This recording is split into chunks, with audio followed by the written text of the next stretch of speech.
asato ma sangamaya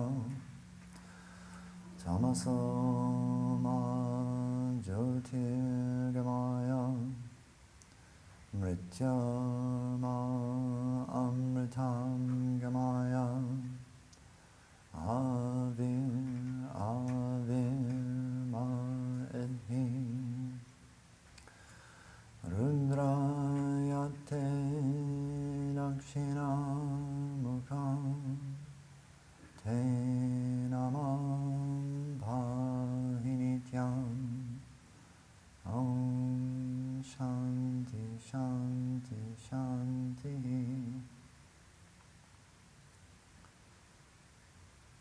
Lead us from the unreal to the real. Lead us from darkness unto light. Lead us from death to immortality. Reach us through and through, O Lord, and evermore protect us with your sweet and compassionate face. Om, peace, peace, peace. Good morning.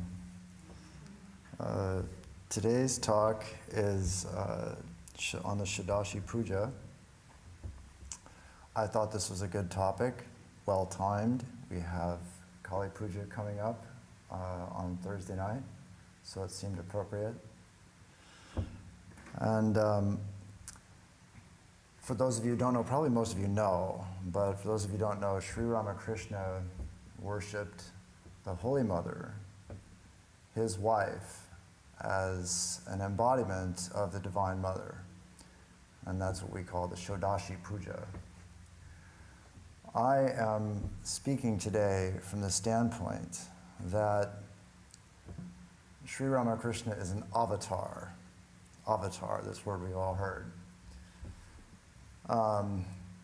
Very simple concept if you don't think about it too deeply. If you think about it too hard, it becomes complicated, like so many other things. But if you just keep a sort of simple, shallow understanding, Avatar is a very straightforward idea. I'm going to talk a little bit about this. You can think of us as kind of, we're here on this planet and we're all wearing these sort of spacesuits, right? Inside, whatever is inside this thing, you cut it open, you see something, but you don't know, other than that, what's really animating this suit, this thing, this body, right? In the Gita, the Gita says that these are like clothes, these bodies that we carry around, or like clothing that we wear. And so it makes sense from this sort of simple standpoint that God would periodically put on a spacesuit and come down to Earth and walk around with us and do things, right? This position is given in the Bhagavad Gita. It says, when goodness grows weak, when evil increases, I make myself a body. In every age, I come back to deliver the holy, to destroy the sin of the sinner, to establish righteousness. This has always seemed eminently reasonable to me, that if there is a loving God who's watching over this planet, and he sees us all walking around in these little spacesuits, interacting with each other and doing things, good and bad, pleasant and unpleasant, generous and mean, all these things that we do, right, as these sort of animated mannequins, he would occasionally put on one of these little mannequin suits and come down here and start playing with us, right? This to me has always seemed, and especially when things go south, right? The world needs help. And then the loving Creator will put on one of these little costumes and come down here and tinker with it, right? It's his creation. He's going to fix it. It's got some rough edges, right? So he's supposed to do this when things get difficult. And if you say, well, where is he now? We could use his help now. That's a different lecture. I'm not talking about that today. Today we're going to talk about the Shodashi Puja. And I'm coming from this standpoint that Sri Ramakrishna is that loving God that has put on one of these spacesuits and is going to do various things on this planet for a while and then leave to wherever he is when he's not here. So the Gita says that, of course, Sri Ramakrishna is not the only one of these. There have been many others. Jesus, Buddha, Rama, Krishna, all these others, right? And it's always seemed to me that in the lives of these avatars, it says that in every age I come back to deliver the holy, to destroy the sin of the sinner. In every age he does that a little differently, it seems like. He has a different kind of message for each time. And even in the saints and the prophets, Moses, it seems to me the defining event of his life was going to Mount Sinai and having the vision of God and getting the Ten Commandments. To me, that seems like, this is always just my opinion, that seems like the big event in his life. Jesus, of course, I think most Christians would say the crucifixion is the defining event of his life. To me, I always thought that Buddha, when he sat under the bo tree and said, okay, that's it. I'm not getting up. Either this body's going to die or I'm going to find out the truth. I'm not getting up until this is resolved one way or the other. To me, that always seemed like Buddha's defining event. Muhammad went to the cave Hira and he had a vision of the angel Gabriel. That to me, and he got the Quran, that to me seemed like the defining event of Muhammad's trip here in his spacesuit. And so, you can see where this is going, maybe. I have always thought that Sri Ramakrishna, like these other avatars, had a defining event, a major message for the modern age. And I always thought that this worship of his wife as an embodiment of the Divine Mother, as far as I know, this has never been done by any other prophet or avatar who has actually put his wife on a pedestal and worshiped her as an embodiment of the Divine Mother. That to me seems like the defining event of his, and of course, it's just my opinion. Other people may think other things. But it's a new message, it seems to me, for this modern age. And so today, what I'd like to talk about is what I think that message is. And of course, I would say that's true of all these others also. Buddha, he sat under the bo tree, right? And what was his big teaching? Be a lamp unto yourself, right? Work out your own salvation. Well, that's what he did under the bo tree, right? And of course, Muhammad, with his vision of Gabriel in the cave, he's come out with a method of worship from that 2 billion people follow. Moses, of course, had got Mosaic law, which the Jews are still wrestling with thousands of years later, right? And of course, Christ, the big thing, he died for you, right? He died on the cross for you, right? All the Christians, you know, that's paramount in their minds. So these, what I think are defining events, have big ramifications in the religions that followed these avatars and prophets.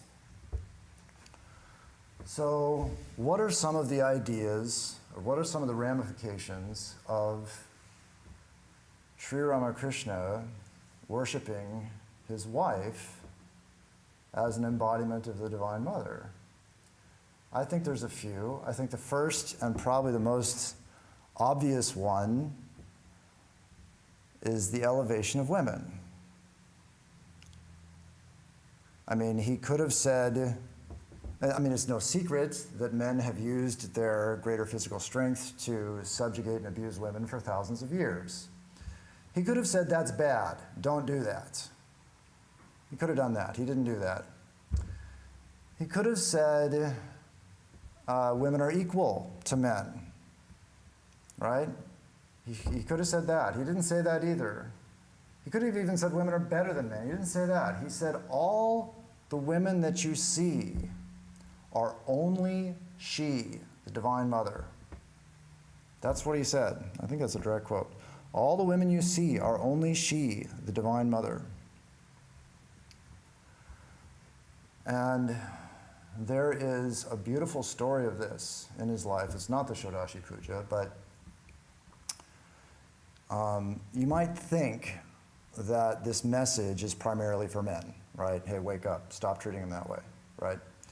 But I would say, I think it's also for women. I think it's a message for all of us. And the way Sri Ramakrishna taught this to women is a beautiful story that I'm going to tell you.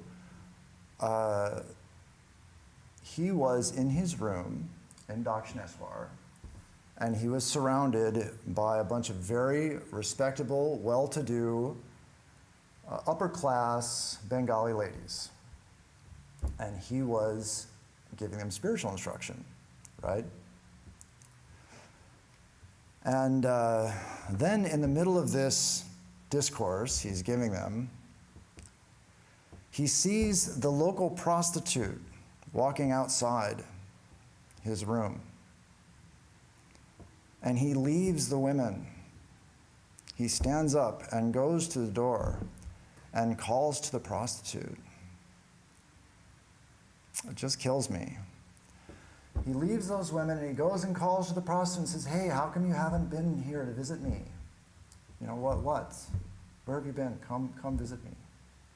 Of course, the women the upper class ladies he was sitting with were horrified that he would leave them and he would get up and go call to this prostitute.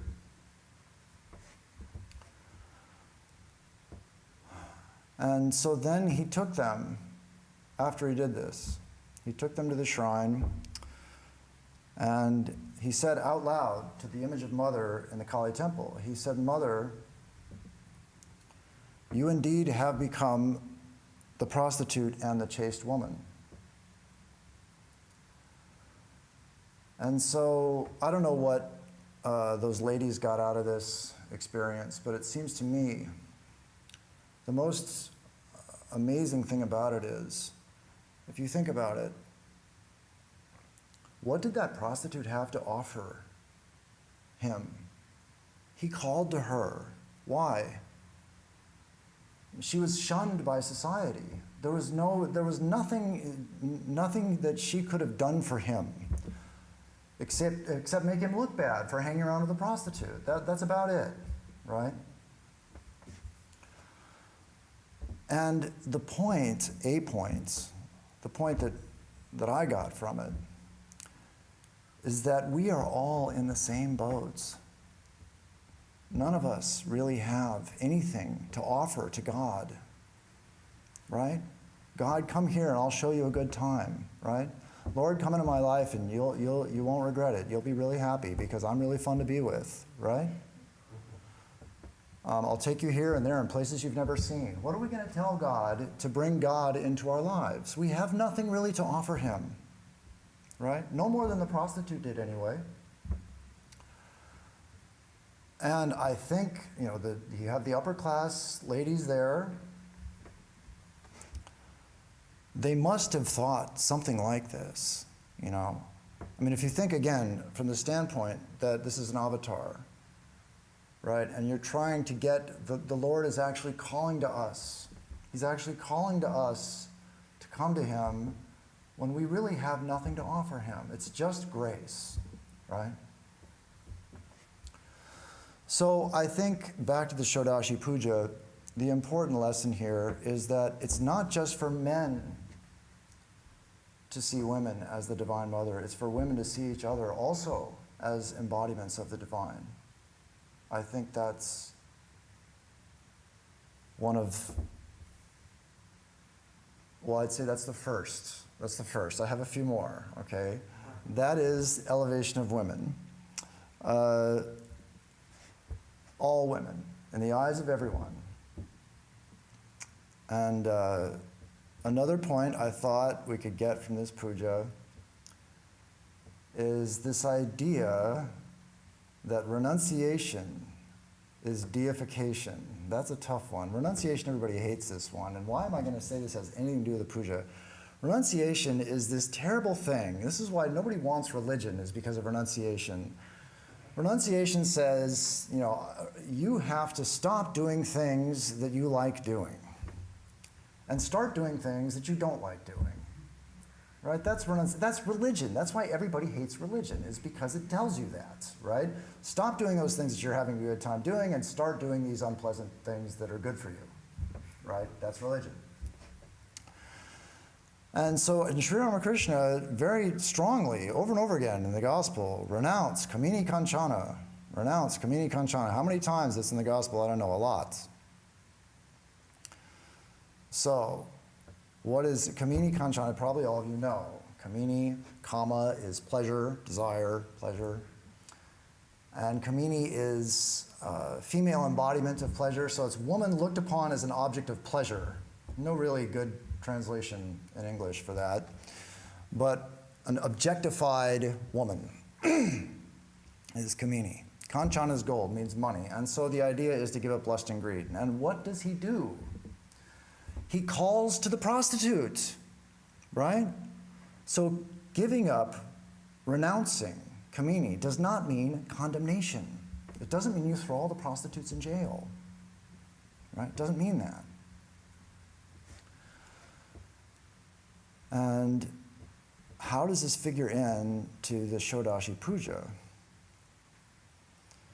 Well, he, instead of looking upon his wife as Kamini, as an object of enjoyment, what did he do? He deified her.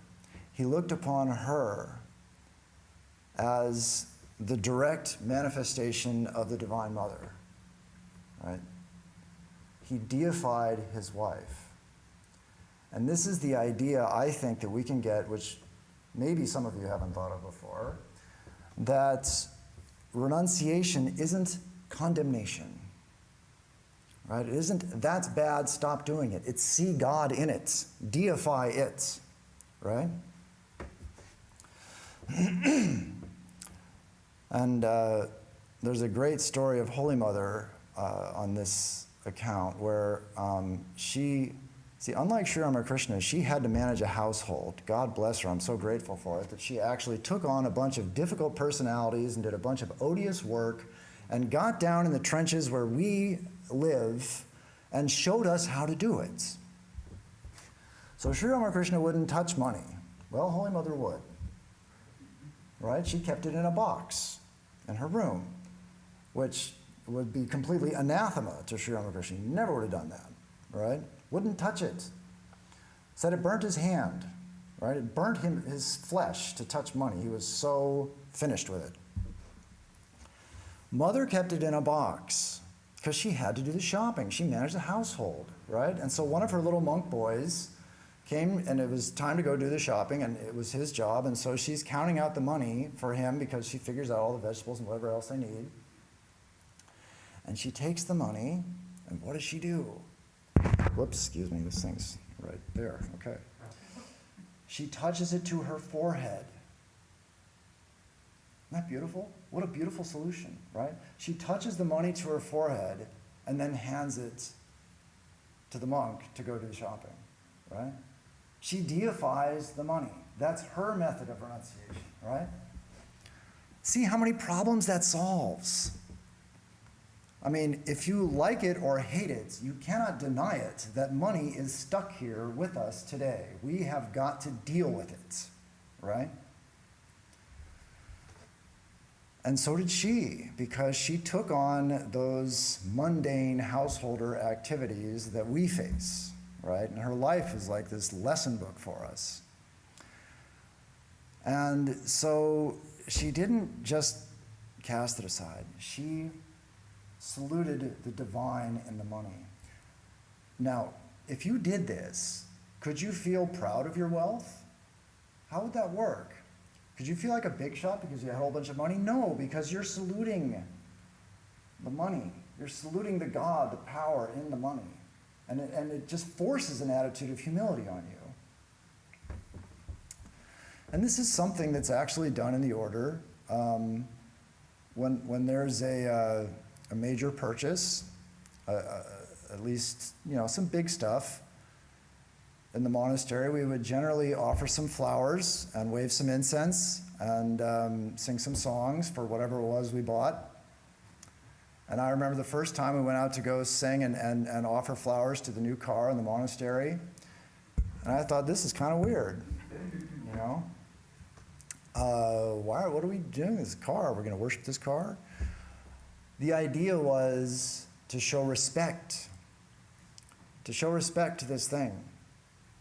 And to try and see the gift that God has given you and show some reverence and humility for it. And Holy Mother did this even with a broom. There was a broom that one of the devotees was sweeping, threw it aside, and Mother scolded the devotee and said, don't do that. That broom deserves respect, right?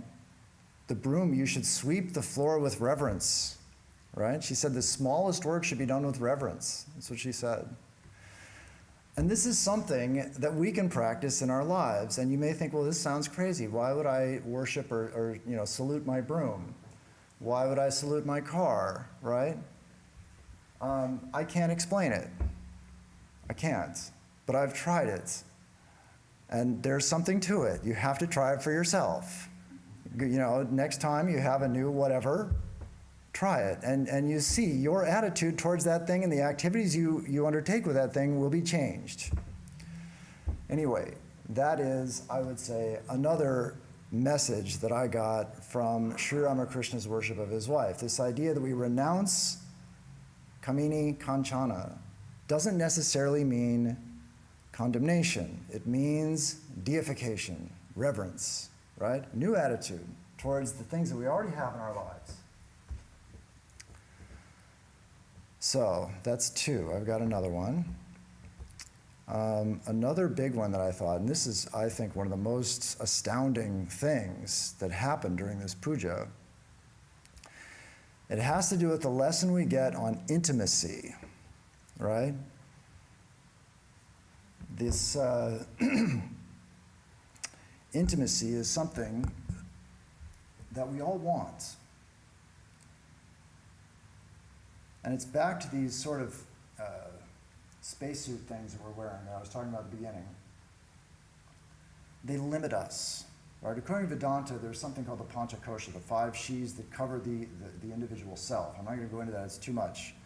So I would just say 3 sheaths covering us. There's a physical sheath, so the spacesuit has layers according to Vedanta. A physical layer, beneath that, closer to the self, is a mental layer, and closer to the self than the mental layer is the spiritual layer.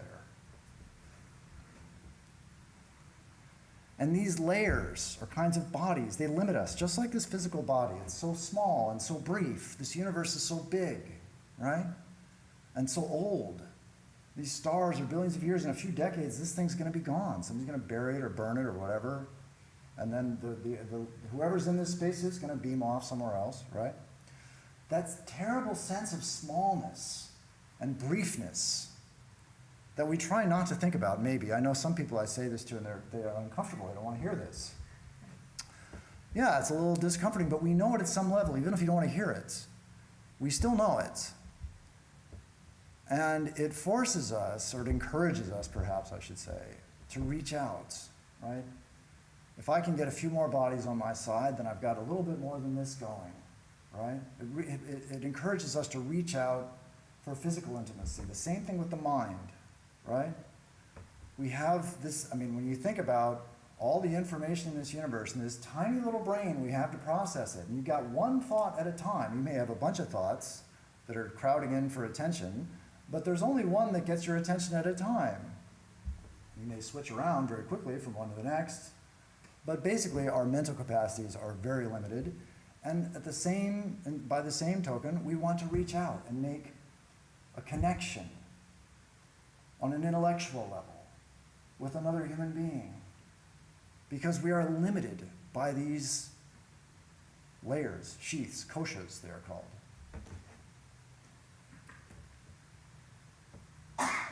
And so, and I'm going to talk about this, we want intimacy. We look for this intimacy in all of our relationships, with good friends, with the people we work with, even with our dogs, right? We look for this special understanding, special relationship, right? I can pet my dog, but other dogs maybe not, right? I have a certain relationship with that dog.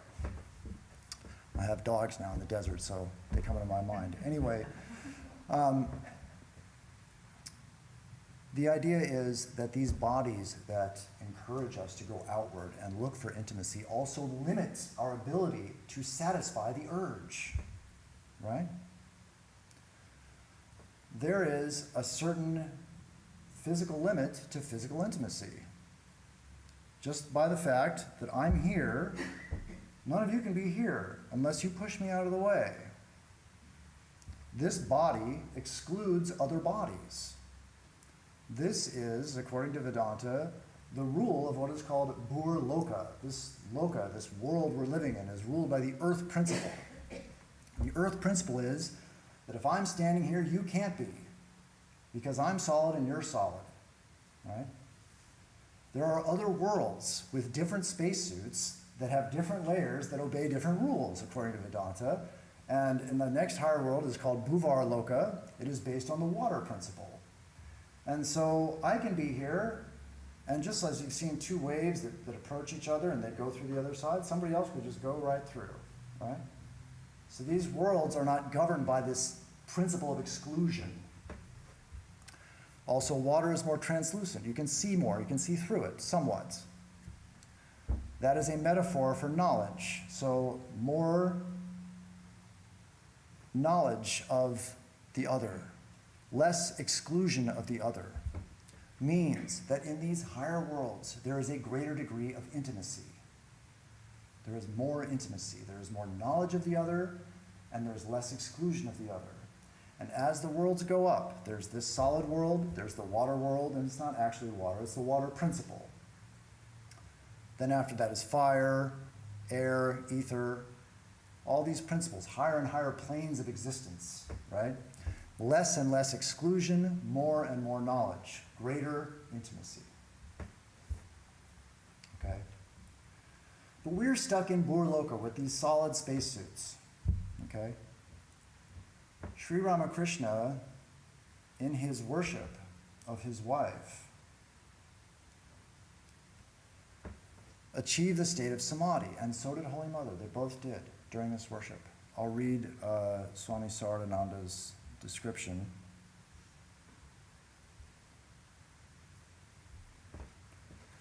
He says, the master performed the nyasa of the mantras in the Holy Mother's person according to the injunctions of the Shastras and worshipped her with 16 articles as the Devi herself. So that's, nyasa means purification, mantras, we all know what that is. So basically he did the daily puja that we do here, nyasa and mantras, except the murti, the image, was the body of his wife, Holy Mother. She was the image of the Divine Mother for the worship. He then offered food and put a part of it to her mouth with his own hand. The Holy Mother lost normal consciousness and went into samadhi. The Master, too, uttering mantras in a semi-conscious state, entered into complete samadhi. The worshipper in samadhi became perfectly identified and united with the Devi in samadhi, that is, with the Holy Mother in front of him in samadhi. So all these sheaths, you see, even if we're in these higher realms, with sheaths that are not so solid, not so exclusive, not so dark, right? Sheaths of light, however fine and luminous your body may be, you are still subject to a necessary limitation on the intimacy you can achieve, because there is another, in another sheath, whatever it is, right? Solid, liquid, fire, whatever. But in samadhi, it is said, you transcend all these sheaths, beyond all form, no limitation, right? Samadhi is beyond all limitation. And Sri Ramakrishna and Holy Mother had this incredible intimacy that really challenges our conceptual limits to think how intimate that union could possibly have been that transcends all these limitations, physical, mental, spiritual, right? What's the spiritual limitation? I have a soul, you seem to have a soul, somebody else has a soul, maybe my cat has a soul, I don't know about that, right? But to transcend all that, one soul, right? So they achieve this intimacy through this worship. And you know, you may be thinking, well, okay, that's nice, but I mean, what is there in that for me, right? I mean, am I supposed to go home and worship my girlfriend with flowers and sandal paste? She's going to call the police if I do that, right? She's going to think I've lost my mind. No, that's not the idea. The idea is that in addition, you know, there's so much time and energy and effort is spent on improving the physical relationship in order to save the overall relationship, right? That's a big part of self-help books and relationship help books, you know, improve your sex life. That's not enough to sustain it. And of course, the intellectual connection that we make with another, it won't always work. We'll agree on most things, but not everything. There's going to be things that we don't see eye to eye on, no matter how compatible we are. Activities that we can't share. I know I'm in the desert, I live in the desert, and apparently these reenactments are a big deal. And I know a woman whose husband is into these reenactments. He goes out and he dresses up as a soldier, and he does like Civil War stuff with other people that dress up as Civil War soldiers, and they pretend to shoot each other or whatever.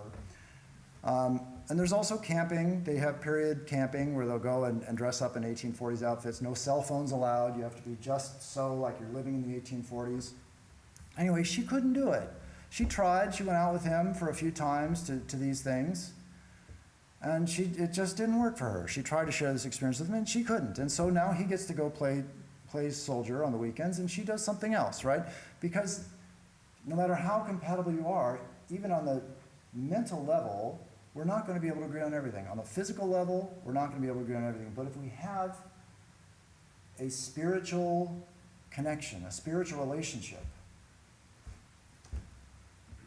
then that will get us through those times when the physical relationship and the mental relationship are not satisfactory. And it may sound weird taking relationship advice from a celibate monk who's never been married and never lived with any woman except his mother. But anyway, take it for what it's worth. That's, for me, I thought, a huge message from this Shodashi Puja, where Sri Ramakrishna and Holy Mother could sort of have the perfect marriage consummation, right? They never had any physical relationship, but they transcended, they had something far more profound and far more intimate, right? And Vedanta says, really, I mean, what we do now is we go, okay, well, that sounds good, but that's probably not gonna happen for me, and so I'll just, you know, do the best I can with somebody that I meet out there, because half a loaf is better than no bread, right? So I'll just find the best match I can and do the best I can with that and muddle through somehow. Vedanta says that at some point won't satisfy us. We will all need perfect intimacy. There will come a time in our growth when any kind of limitation on intimacy is completely unacceptable to us. And this is described in The Imitation of Christ. He says, "Many are his visits to the man of inward life. With such a one he holds delightful converse, granting him sweet comfort, much peace, and an intimacy astonishing beyond measure." An intimacy astonishing beyond measure. And this actually happened here in the green room. There was a devotee back in the 1970s who went who sort of stumbled in on Swami P, who is sitting in, Swami P is the founder of this Vedanta Society of Southern California, most of you probably know that. This devotee went into the green room and stumbled upon Swami P sitting there alone by himself. And Swami P was a very powerful, strong personality. And so the devotee was a little nervous just walking in and sitting down kind of casually. So he paused and he said, is it okay if I sit down here, Swami? I see that you're all alone. And the Swami said to him, I am never alone. And when he said it, the man just froze because the sense of presence was so strong. Swami P had that ability to do that to you. I am never alone. What does it mean? He was sitting there alone in the room, and he says, I am never alone. It is this inner life spoken of in the Imitation of Christ, right? Many are his visits to the man of inward life. With such a one he holds delightful converse, granting him sweet comfort, much peace, and an intimacy astonishing beyond measure. And you notice, Swami P didn't say, hey, he visits me a lot. Sometimes I'm not alone. He didn't say that. He said, I am never alone. So there is a state beyond this occasional or even frequent visits to the man of inward life. There is a state that he claimed in the green room where you live in this intimacy that we all crave. We all want this. We all understand that we can't really have it with somebody else out there. There's always going to be some problem. Nevertheless, we all want it. It can be reached, apparently. And so that sounds pretty good, right? To live in this intimacy. And of course it's intimacy with God, right? That's what it is. The one visiting in the Imitation of Christ is the Lord, right? And the one that Swami P is never without, again, is the Lord, right? And that sounds good. You know, it sounds like I'd like to try that. This intimacy, this perfect intimacy, never feeling alone.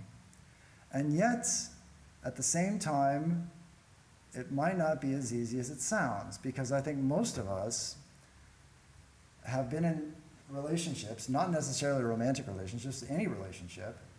You know, for me, it's brother monks, where you just get tired of them, right? You don't want it, you know, you'd rather be alone. I'm tired of this. I want to be alone, right? And so, the idea of never being alone, well, that may actually be more than we're ready to take on right now. Even if you love the other person. See, in the monastery, you don't get that luxury. You know, you might if you're lucky, but you know, people come through the monastery, it could be anybody. But assuming you're married to someone, you chose that person because you like them, and you think that you're compatible with them and you're going to get along with them and all that, even then you still at times have had enough of them, right? And so what kind of states of mind do we have to attain before we're ready for never being alone, for perfect intimacy all the time? You know, when I was writing this talk, this reminded me of a near-death experience that I read years ago, and I looked it up for this talk. So I'm going to read some of it to you. This woman, for those of you who don't know near-death experiences, generally what happens, I've read over 1,000 of these things probably. Something happens, they get shot, run over by a truck, have an allergic reaction, go to the hospital, whatever, surgery goes south.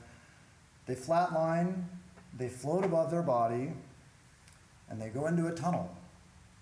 Probably some of you have read this stuff. And after they go into the tunnel, on the other side of the tunnel, they meet some divine being. God, Jesus, a dead relative, could be some angels they've never seen before. They meet somebody, some spirit guide, you could call it. Some of them meet the great big ball of light and love. A lot of them do, actually. There are some that go to hellish worlds and have dark experiences too. Not very many. Mostly it's happy. Anyway, this one woman, she is riding her bicycle home, and she got hit by a truck. And so she floats out of the body, goes into the tunnel, comes to the end of the tunnel, sees the big ball of light and love, right, among other things. So she's looking around, and there's the big ball of light and love, and she says, I had turned my attention to the light that was glowing around to my right. This is interesting, right? She's floated out of her body, but people still have right and left and eyes and ears, right? There's no body there, and yet they talk about what they see and what they hear. You know, it's a little strange. Anyway, I entered into the light and was transformed by a feeling of utter, absolute joy. There was nothing but joy. I said to the light, I'm here.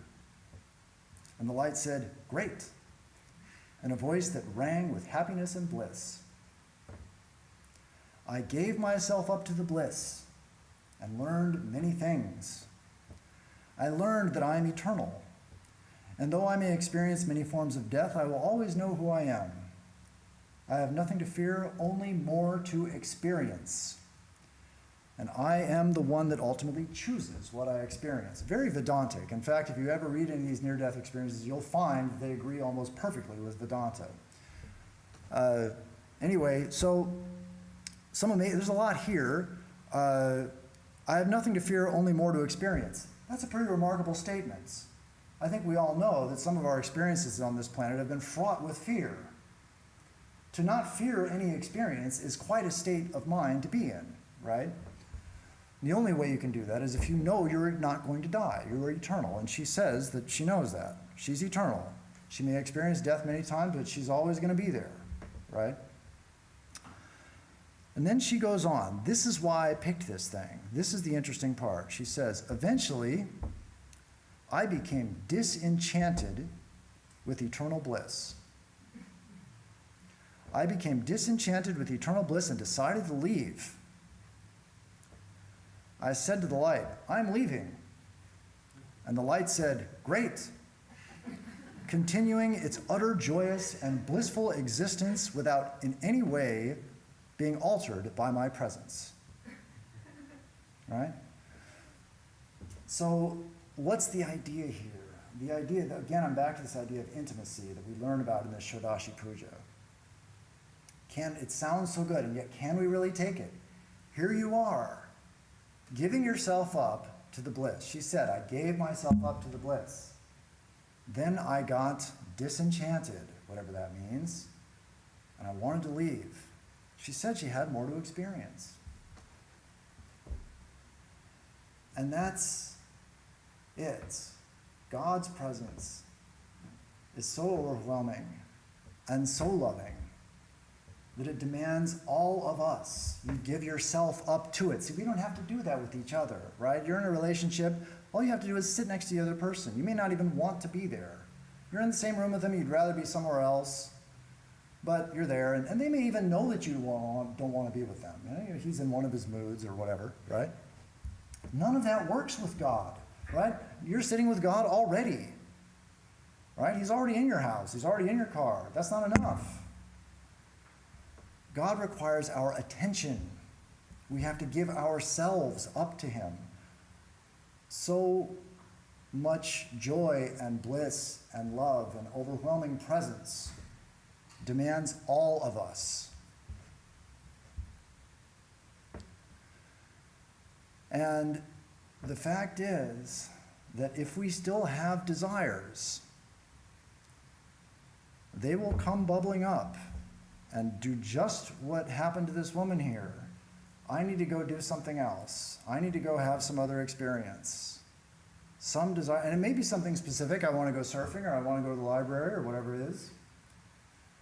Or it may not be anything like that. It may be something you don't understand at all, what the Buddhists call Trishna, the sort of general vague desire of individuality. I want myself back. I want to be me again. I don't want to give up myself to this bliss. I want, whatever. I don't know what it is. Watch TV, listen to the radio, drive a car, something. that desire poisons this perfect intimacy that we all want, right? And I'll read a little bit more of this woman's experience. This is good. She says, I floated back down the tunnel, glancing about me, and this is the tunnel, right? You die, you flatline, you go through the tunnel, and then you come back through the tunnel, assuming you live to tell the story, right? So I floated back down the tunnel, glancing about me in continued wonder, eventually settling on the threshold of a doorway that looked into outer space. Pieces of rock floated by, and in the distance, planets and galaxies spun and swirled. A rather conflicting feeling of both serenity and adventure surrounded me as I gazed upon the silent scene. She's like a kid in this huge amusement park, right? You look out on the whole universe, and there's galaxies and planets and worlds, and some of the stuff I talked about, right? We got water worlds and fire worlds and ether worlds and all these things and adventures, right? And she can go out and have these experiences. And I get it, you know? I mean, there's this idea in the Gita that this desire, the Gita says that we, the embodied souls, are enslaved by action and dragged onward by desire. Right? That's what the Gita says. And you can see it here. She's drawn away from the eternal bliss by her desire. Her desire is to have more experiences, more actions, right? And according to the Gita, these actions create karmas, and these karmas are what's responsible for our current condition, right? Our karmas have made these bodies and these minds, have determined what world we're born in, what parents we have, the general conditions of our childhood, and all these things are determined by our past actions. So in this sense, we're enslaved by action. And then we do more actions when we're here. And what are they governed by? They're governed by things we want to do. We do the things we want to do, and we don't want to do the things that we don't want to do. We want to avoid those things, right? So these desires create new actions, right? Which then determine new circumstances. So we are dragged forward by desire in this sense. And yet, I can sympathize with a woman, right? You're sitting at this doorway, you're looking at the whole universe, right? When I was a kid, I wanted to be Captain Kirk and get on the Starship Enterprise and fly all over the universe. And of course, now there's other ones, Guardians of the Galaxy, there's all kinds of these things. A bunch of people are in a spaceship and they fly around and meet aliens and have adventures. And I think a lot of people, I mean, we've got Bezos, Branson, and Musk, right? These three guys are all trying to make this happen, this childish fantasy. They're spending their billions of dollars trying to make it work, you know? What was it? Bezos, he sent Captain Kirk into space, right? Anyway, so I think it has an appeal, right? This giant amusement park that we're in, and to be able to go all over to these worlds and meet new and interesting situations and people and all that, and learn, right? Yes, I see the appeal. But think about what it means to be beyond that. In other words, think about the state you must be in when you're actually finished with everything that this universe has to offer. You're a grown-up, and this universe is kid stuff, right? That's the idea. You have outgrown, you have had all the experiences that you need. The soul has learned all it can learn. It's finished with this whole existence. The higher worlds, the lower worlds, I didn't talk about those.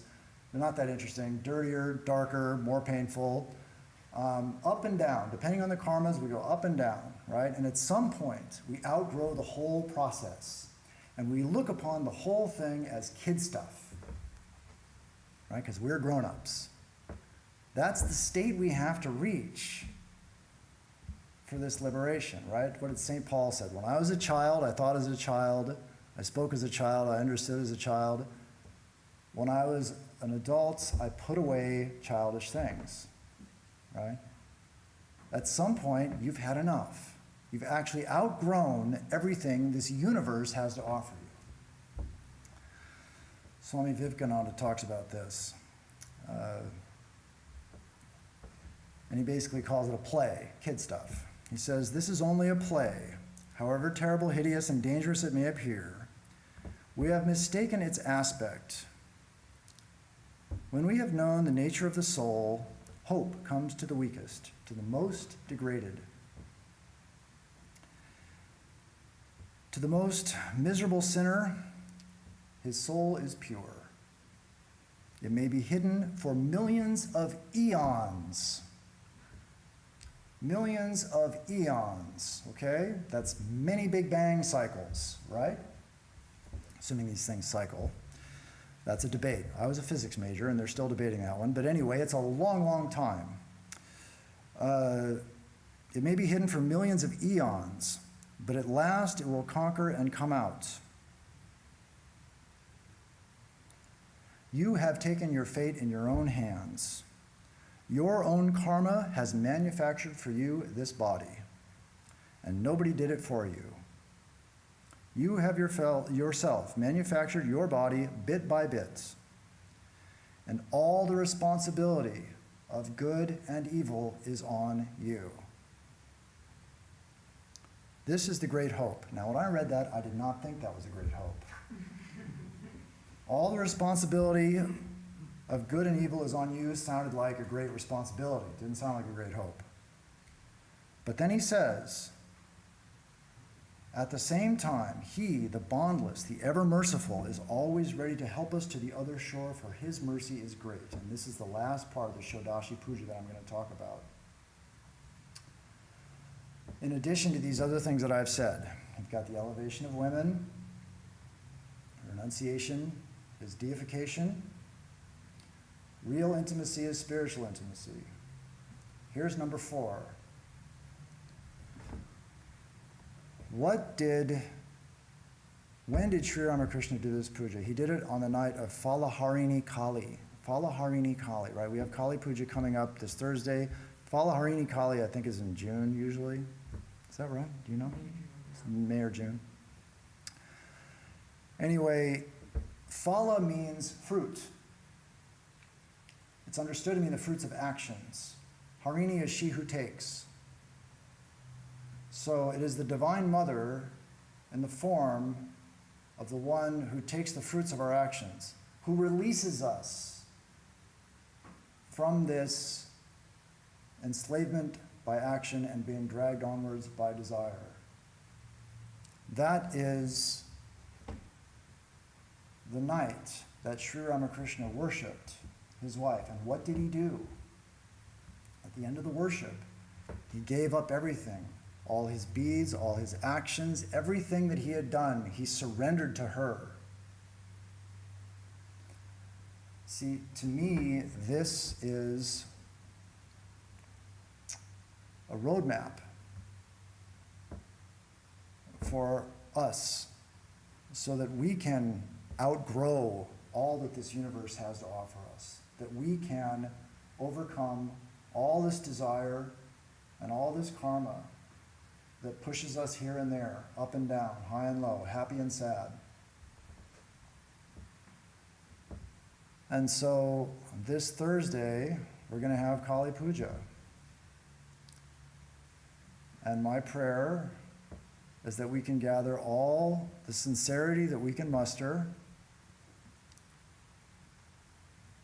and offer to the Divine Mother all of the fruits of our actions, all of our deeds, so that we may overcome this enslavement by action, being dragged onward by desire, and we can be fit to remain in this eternal bliss.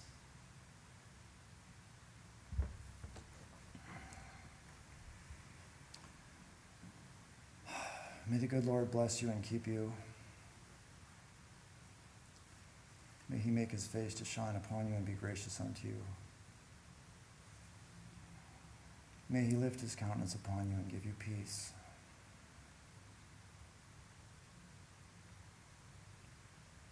good betide all. May happiness come to all. May all see the face of truth.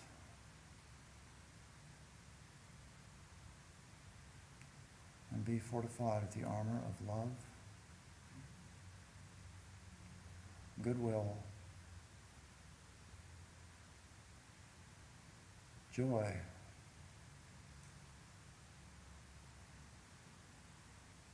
and understanding.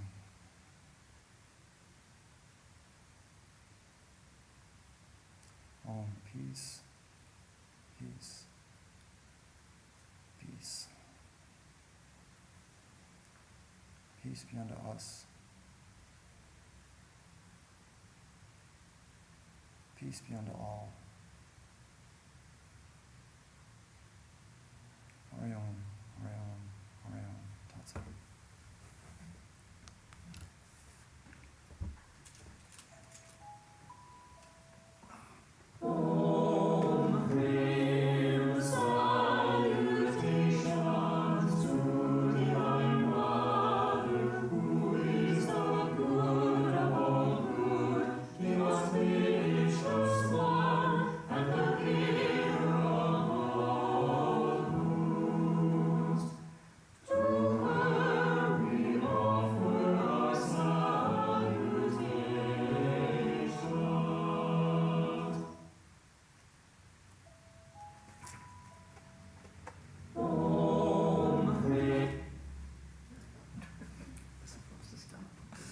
Technical difficulties. Okay, so next, well, as I mentioned already, this Thursday night is Kali Puja. And it usually starts at 10 p.m. I don't see it here. Let's see, is it starting at 10 p.m. again? Yeah. It is, okay. Online only. Online only, thank you. I was probably going to say that. And then next Sunday, we'll have Swami Sarvadevananda speak on the Vedas, perennial source of bliss. So you are all welcome, and your friends are also welcome. And I think that's it, yes? Okay, thank you all for coming.